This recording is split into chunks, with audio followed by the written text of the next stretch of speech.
program created by the Rio Grande Oil Company.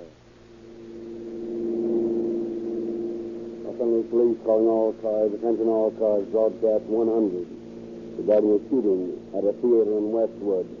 Stand by for further details. That's all. Rosenquist.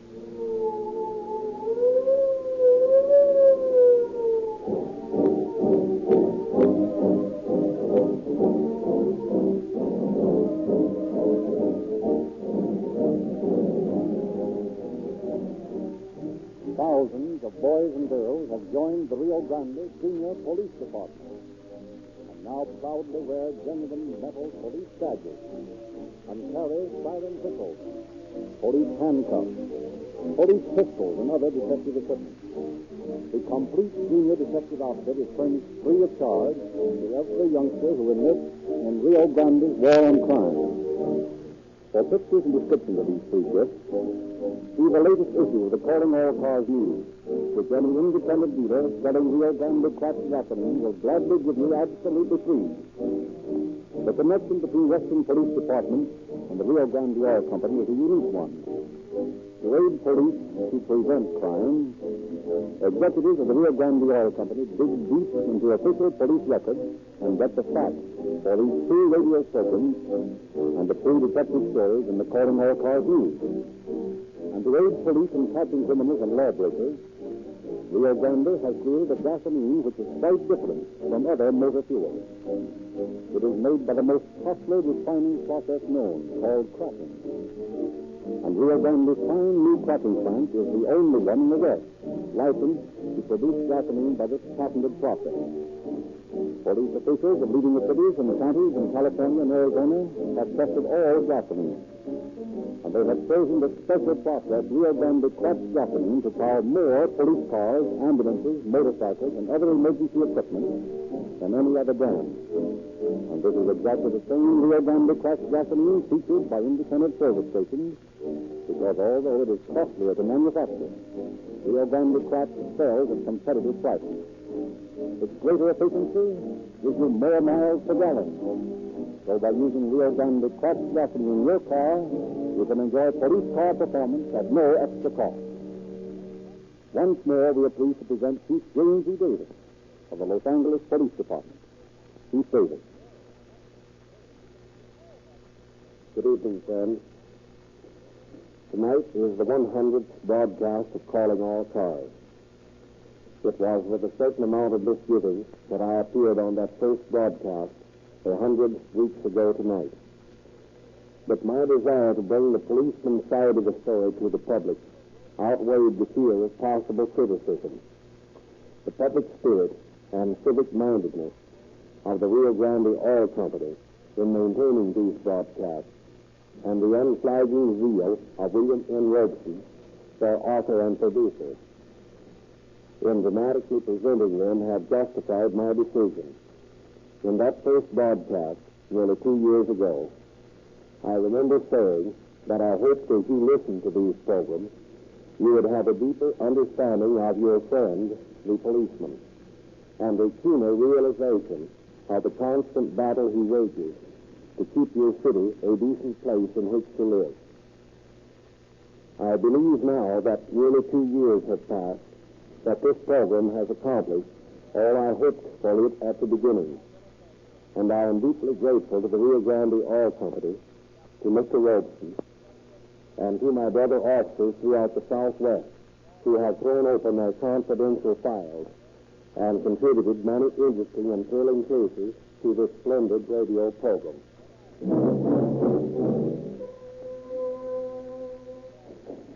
Hey, Chief, hurry up and open this door. Oh, you'd think this movie theater was the Bank of England, the way you got it locked up. I'm late, and I got a lot more film to pick up this morning. Hey, there's the fellow gets here. There's down the washroom, mopping up. This rheumatism of mine don't let me get around as fast as I used to. Yeah, I know, but I'm in an awful hurry. It's 9:45 now, and I got a lot more places to call. Where's the film? In the manager's office, where it always is, I suppose. I ain't been in there yet. Okay, you got the key? Yeah, here it is. Boy, they keep you jumping down the exchange, Pete. You got it easy compared to my job, picking up films all morning and delivering them all afternoon. I know, but you ain't got my rheumatism. Hey, Pete, this door wasn't locked. It wasn't? No. It is? Yeah? That's funny. Mr. Stanley must have forgot to lock it last night. He never did that before, though. Well, you better remind him. Now, let's see. Where's this? Pick him up. Hey, what is this? Take him up and get inside here quick. Shut that door. Now, you open that safe. Me? Yes, you. The door's on that combination. Well, I can't. Is you letting your ribs, Charles? You open that safe, I'll let you have it right there. Well, I don't work here, honest. I just called for the film. Open that safe. Well, you can ask the janitor here. I don't know anything about this place. That's right, mister. He don't work here. Well, how about you then? You work here, don't you? Yeah. Okay, open the safe for us. I don't know the combination. Listen, I'm getting tired of this, Scatter. We're going to have that safe open and we have to blow both of you to bits. Hey, pipe down, Joe. Somebody's coming. Step on the door here. I'll get on the other side. Hey, Pete, where the devil are you? Pick him up, mister. Say, what is I said that. Get your hands away from your hips. Why, you can't bluff me. Hey, you bumped the guy off. Hey, come on, we got to get out of here. Yeah, I just... That's right. What's the matter, Joe? You got me. What do we do? Get going. Scram. Make it okay. You better use this side door, huh? Sure. What about those mugs in the office? We can't think about them now. We pulled a beef. You said that guy's dead. Oh, sure. You drilled him well. Yeah, but that ain't going to help any now. Hey, so I don't see his car. You didn't expect to, did you? He wasn't a beef until 11:30. Well, we got to get out of here some way. Hey, there's a car. Across the street. See? The dame's just getting out of it. Yeah. Come on, let's go. I hope you let the keys me listen. What's the chance, Jeff? This ain't feeding like that devil. I'm sorry, Charlie. So let me give you a hand.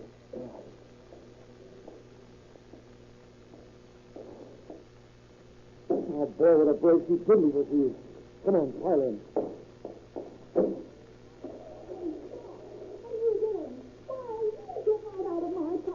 I'm sorry, lady, but we got to get to the receiving hospital fast. I'm hurt, lady. Yeah, you wait here and I'll bring your car right back. One of all things.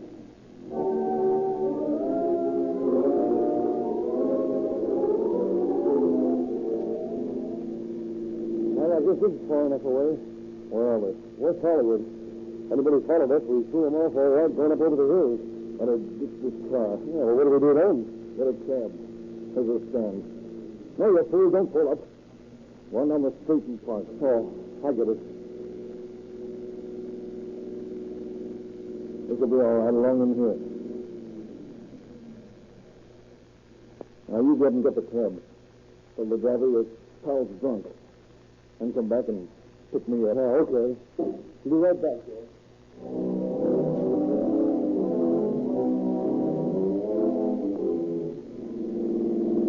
There we are. Just pull up beside that blue sedan. Okay. Give me a hand with my buddy, will you? He's just over here in the car. Sure.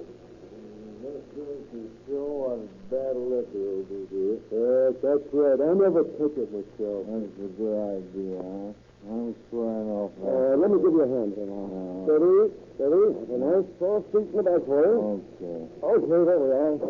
All right, Mac, let's go. Let's go.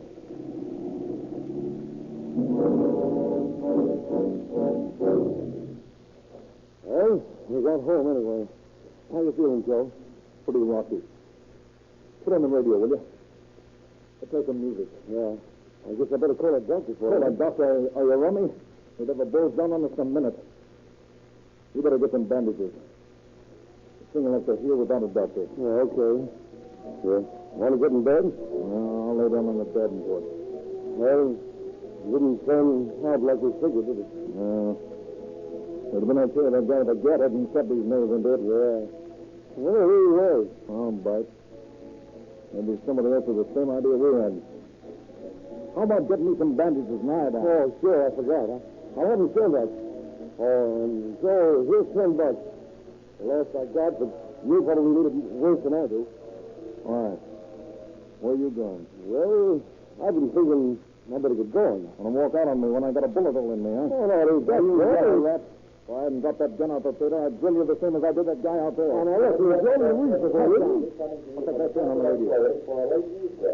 two armed bandits shot and killed Detective Lieutenant Crowley, special officer of Los Angeles Police Department, in the Westwood Theater an hour ago.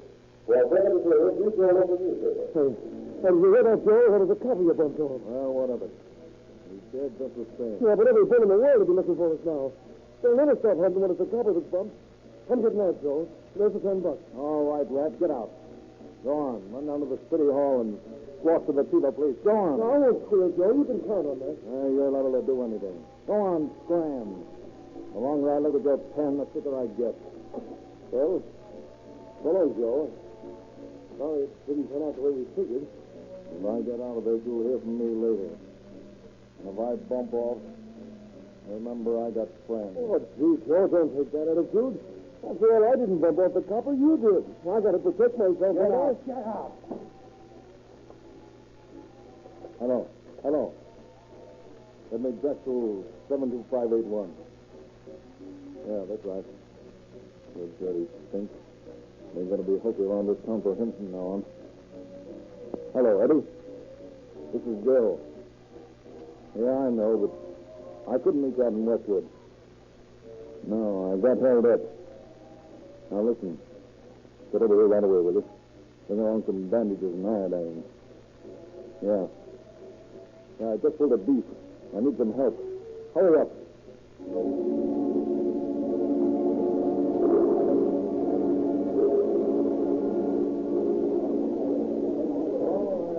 Folks, we have to clear this office. Keep these people out of here. Okay, Lieutenant Conductor. Come on, folks. Gotta clear the room out here. All right, young fella, you say these two men held up you and Pete the janitor? That's right. What did they look like? Well, I didn't get a good look at the one guy. He kept out of the light. The other one had on a blue overcoat. He was about 25, I guess. What kind of complexion? I couldn't tell.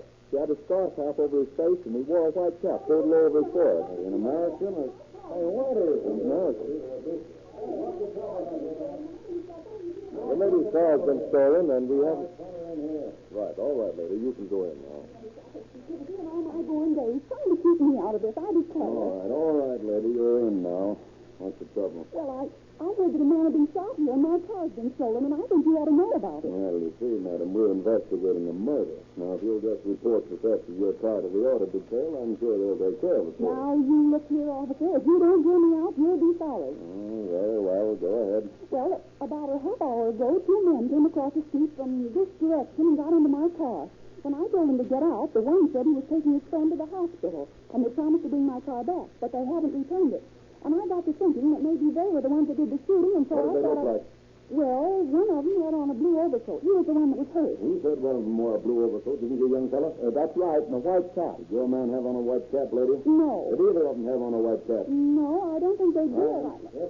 Get the boys outside and tell them to look for a white cap. One of those big losses between this room and the other side of the street. Right. Now, what was the license number of your car, lady? Let me see. It was 5D1895. Yes, that's right. 5D1895. Next. Prince Sedan. Hello? Blue. Here. 1929. I'll broadcast that information right away. Hello, Jack. Conductor speaking. Take this down for broadcast to all cars on KGPL and all points on state teletype. Ready? Stolen car, wanted in connection with murder, Lieutenant Hugh Crowley. Badge number 17.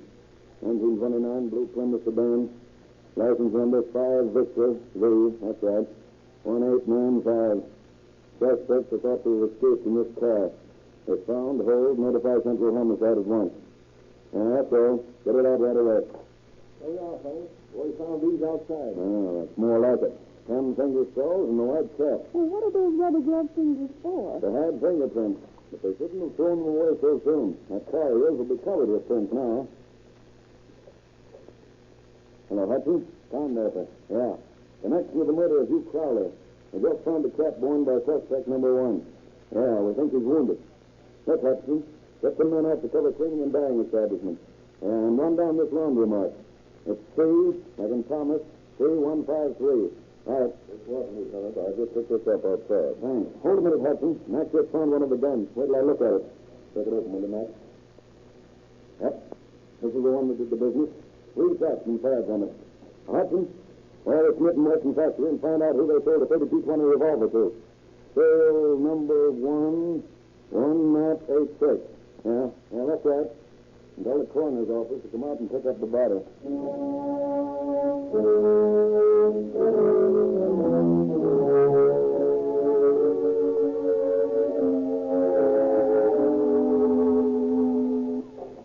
Morning, Frank. Oh, Anything there in the Crowley murder? Radio car 32 picked up the getaway car in West Hollywood at midnight last night. Barlow has gone over it for fingerprints. Did he find anything? Yep. The car was covered with a tint of junk. Very easy. Has he been found? 2 throat ropes, bootlegging. Yeah, that's our first step. Well, the chief's thrown 60 men into the area around Garden and Sunset where the car was found. I'd locate the men if they're in that neighborhood. Oh, we better get out there then. All right, let's go.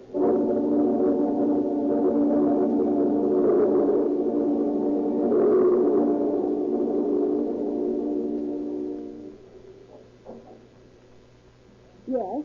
How do you do, Liddy? Do you know anything about that sedan that was parked across the street yesterday? What sedan? It was a blue sedan. Well, why should I know anything about it? I got plenty to worry with. What about those 3 kids of mine and the mister not working? Did you see a blue sedan across the street there? No.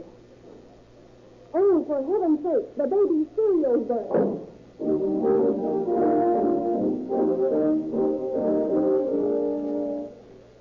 Mustn't be anybody home. Keep on ringing. The radiator's still warm and that car in the driveway.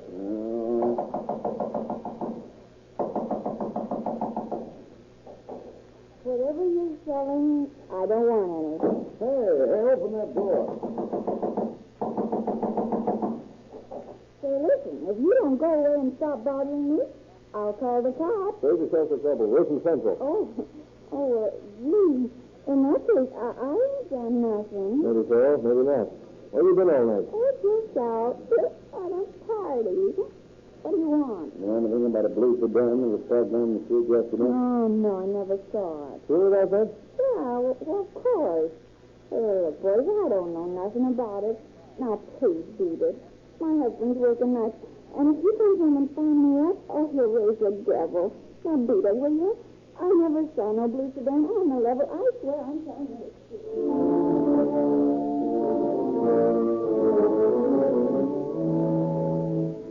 Listen to that. I did see that car come up and park. I was hanging out my wash. Of course, I'm usually earlier than that, but I had an awful big wash yesterday. You know, my sister and her husband have been staying All right, lady. What about the sedan? Oh, of course. I'm wondering, ain't I? Yeah, a little. Well, the sedan drove up, and a man got out of it and walked up toward Sunset Boulevard. A few minutes later, he came back in a taxi cab, and the driver and this man helped the other one out of the sedan. He looked kind of like he was drunk. And they got out in the cab and drove away. What kind of a cab was it? A green top, I think. Come on, Ron. We want to talk to the driver.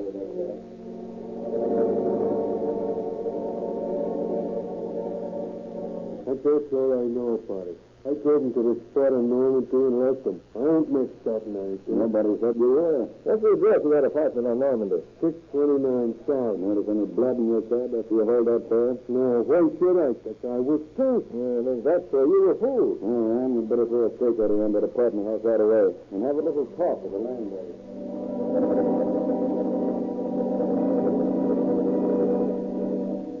Why, yes, Mr. Ryan. Mr. Ligon lives here, but he's checked out. See how long ago? About midnight last night. Where are the keys, huh? Probably left the trail. Got a switchboard here? Yes. Did this man Regan make any calls yesterday? Why, yes, I think so. 1 or 2. You got the operator slip? I believe so. Let me see them, please. Yes. Here they are. Thank you. That's 2-72581 and Normandy 28396. Now, Mrs. Matthews, we know that Joe Regan telephoned this number yesterday. Now, who did he talk to? My boy, Eddie, hasn't done anything. He's a good boy. I'm not interested in your boy, Eddie. What I want to know is, did Joe Regan talk to him yesterday? Well, if he did, what of it? Where is your son now? He's out of town on a business trip. With Regan? I don't know. Who's this pal of your son's in Regan? Well, I don't know who you mean. Oh, come on now, Mrs. Matthews. There's no sense in holding out on it. If you don't help us, your son may be implicated. I tell you, Eddie's done nothing. And them other two, they're good, clean boys, too. What other two? Why, Joe Regan and Jack Green. Oh, Jack Green's the other one, huh? Oh, I didn't mean to. You said it. Now, where does this Jack Green live? I don't know. But you must know. I don't know the address. But where is it? Danbury, Inglewood, where? Well, last I heard, he lived around Western Avenue in Hollywood. Oh, I don't want to get those boys in trouble. You won't get them in trouble, Mrs. Matthews. They're in trouble already. Who's there? Who is it? Officers of the law. Officers of the law. Unlock that door and come out with your hands up. We've got you covered with a submachine gun. Oh, Lord, I should have known I couldn't get away with it. Come on, Green. All right, wait a minute. I'm coming. Under arrest for the murder of Lieutenant Duke Crowley. Not the cook on the man. Well, I didn't murder him. I didn't do the shoot. I didn't even have a gun. I ain't a murderer. Joe Regan did the shooting. You find Regan. He's the murderer. What did you say Regan Monday night? I don't know anything about Regan. I ain't seen him since Monday noon. I ain't been out of this place since yesterday. You walked out on your tail after you were shot. It wasn't a matter of walking out, but you said I was. I had to look out for myself, didn't I? Yeah. Not a good as you didn't it? Who moved Regan? I don't know. Who would you guess? I don't know. Well, they must have an idea. Who would Regan call after you? His pal walked out on him. Oh, don't say it that way. There's only one way to say it. Who would Regan call? Eddie Matthews? Maybe. I don't know. Who else? Well, Eddie's girl, maybe. What's her name? Sally. Sally Walker. Where does she live? With Eddie? Well, not exactly. She's got an appointment on 3rd Street. And her telephone's Normandy 28396, isn't it? Yeah. So how did you know? That's the other call from Regan's apartment, Ryan. You better take Green in and book him for murder. Well, don't do that. I'm innocent, I tell you. I'm innocent. Oh, pipe down, Green. And Ryan, after you've booked this guy, join me over at 3rd and Vermont. I'm going to search this Walker den.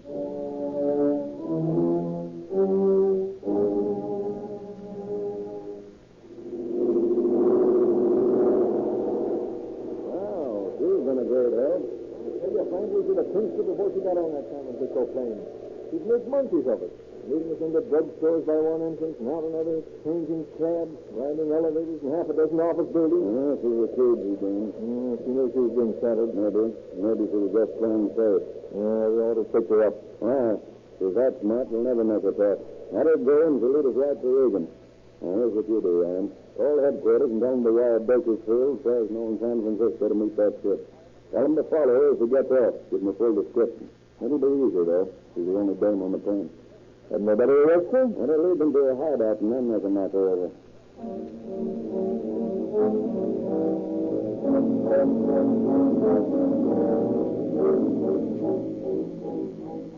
Conductor and Ryan, just arrived from Los Angeles, Inspector.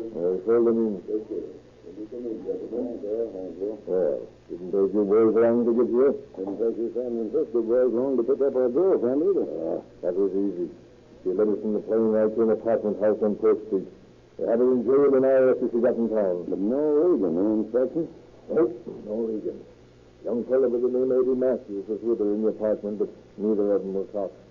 I claim they don't know anybody by the name of Regan. When did you find out about this Walker girl, Inspector? Well, she says she's up here to see her mother.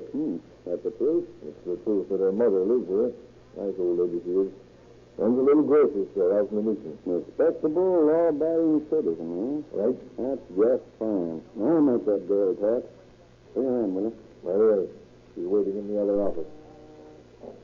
Bring her office early, Harry. Yes, sir. Will you come in, Miss Walker? Good morning, Sally. Good morning. I want you to meet a couple of friends of mine, Sally. This is Lieutenant Condaffer and Lieutenant Ryan of the Los Angeles Police Department. So what? Glad to know you, Sally. Sit down, will you? Now, how about it? How about what? The murder of Lieutenant Crowley. I don't know anything about it. Where's Regan? I don't know what you're talking How about. did you leave Los Angeles so suddenly, there? I just came up north to see my mother, that's all. Does your mother know what kind of tramp you're in here from Los Angeles? Say, what do you mean? I'm a respectable waitress. Did you know that your mother is in the outer office? What? Yeah. We asked you to come down. She doesn't know why.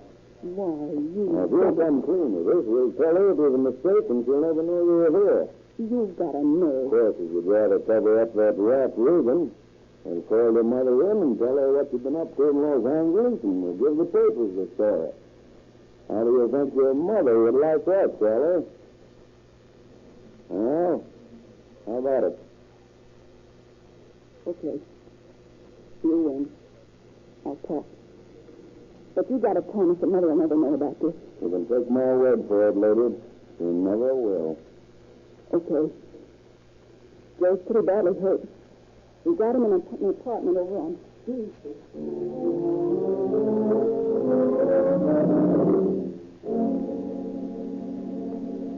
What, Joe? Feeling any better?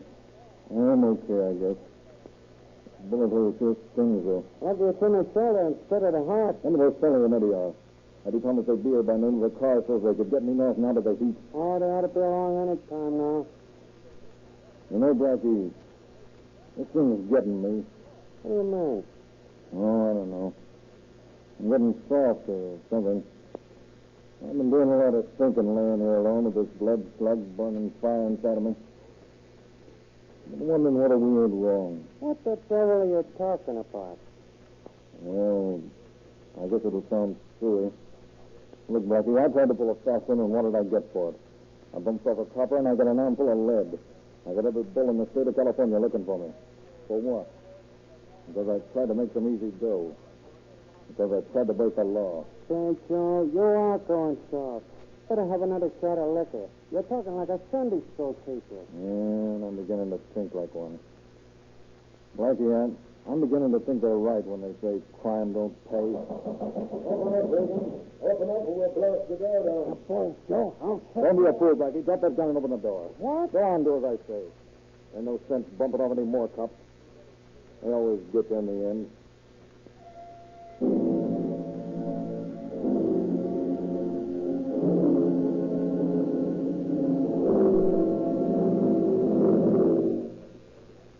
Yes, they always get you in the end. They got Joe Regan and hanged him by the neck until dead. They sent Jack Green to the gallows, but he fought the verdict and got a commutation to life sentence. With the knowledge that justice had been done, that the ancient law of an eye for an eye has been fulfilled, can never compensate the widow of Hugh Crowley for her loss. And what can assuage the breaking hearts of the mothers of Joe Regan and Jack Green, whose sons learn too late that crime doesn't pay. The splendid work of the men of the homicide squad in bringing these killers to justice is an empty victory. The real work of society has failed. Society is at fault in the inadequacy of its educational program, which must eventually convince every man, woman, and child of the futility of the idiocy of crime. Thank you, Chief Davis. Your police department operates a huge fleet. Hundreds of police cars, motorcycles, police ambulances, and other emergency equipment, as well as a fleet of work cars. It is flattering that out of all the gasoline sold on this market, Rio Grande cracked gasoline has been selected as their official fuel. The contract for gasoline to operate police, fire, and emergency cars in Los Angeles specified Rio Grande cracked gasoline exclusively because tests over a period of years have convinced Los Angeles officials, as well as officials of Oakland, Berkeley, Marysville, Hayward, San Diego County, Maricopa County, Arizona, and many others, that Rio Grande cracked gasoline excels in every requirement. It starts faster. It accelerates faster. It creates more power, and you get greater mileage. We want you to know, and we want every motorist to know, that Rio Grande cracked will continue to give more for the money than any other gasoline. Your neighborhood independent dealer has Rio Grande cracked gasoline. Ask him about the free gifts for boys and girls.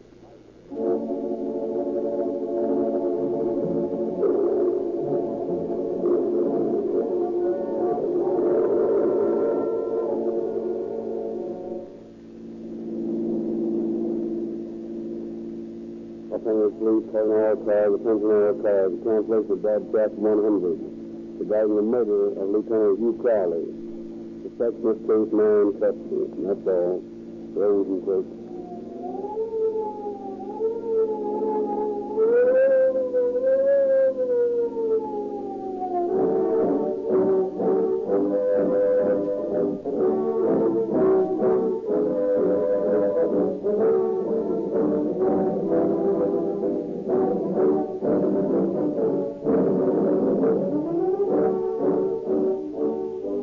Calling All Cars is written and produced by William N Robson.